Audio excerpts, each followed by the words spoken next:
اب شورا کا رکن ہے، باہر یہ آپ کرتے ہیں، کیوں ہے، کیا نظام ہے، لوگ پوچھیں۔ تو لٹریچر میں یہ ساری بات خاص طور پر بتایا گیا ہے۔ تو امارت، اطاعت اور شورائیت، یہ اس کا اہم پہلو ہم سمجھنا چاہیے۔ اور بنیان مرصوص کا ایک اہم حصہ یہ ہے، خاص طور پر مقامی جماعت میں ہمارے ارکان کے درمیان تعلقات معیاری ہو، باہمی اعتماد، باہمی تعلقات، باہمی احترام، یہ ہونا چاہیے۔ صحیح ہے اختلافات ہو سکتا ہے، لیکن اختلافات کو ختم کرنے کا، جھگڑے کو ختم کرنے کا اسلامی طریقہ جماعت اختیار کیا ہے، وہ اختیار کر کے، وہ امپلیمنٹ کر کے اس کو ختم کرنے کی کوشش کرنا چاہیے۔ مقامی امرا، یہاں سب سے زیادہ مقامی امرا ہے۔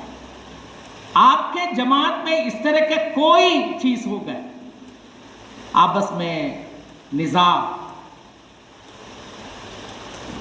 پیدا ہو گیا، اختلافات پیدا ہو گیا، کسی چیز کو لے کر جھگڑا شروع ہو گیا، تو اسی وقت اس کو اٹینڈ کرنا ہے۔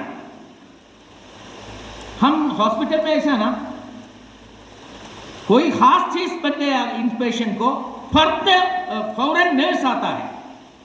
نرس کچھ بھی نہیں جانتے، لیکن وہ آتی ہے نا، آتی ہے، ایڈریس کرتی ہے، کچھ یہ کرتے ہیں، وہ جا کر ڈاکٹر کو بلاتے ہیں۔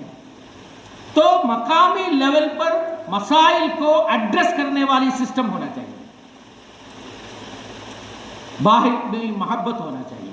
کبھی کبھی یہ رپورٹ ملے گا اس جماعت بنیان مرصوص ہو گیا ہے، لیکن اگر وہاں وزٹ کرے گا، انسپیکشن کرے گا، تو دو ارکان کے درمیان بات ہو کر 2 سال ہو گئے، سلام نہیں کرتے، میٹنگ میں دونوں آتے ہیں، دونوں اپنے اعانت دیتے ہیں، پورے طور پر زکوٰۃ بیت المال میں دیتے ہیں، شخصی طور پر دونوں ٹھیک ہے، اللہ کے پیارے بندے ہیں، لیکن آپس میں سلام نہیں کرتا۔ اس کو بنیان مرصوص نہیں کر سکتے۔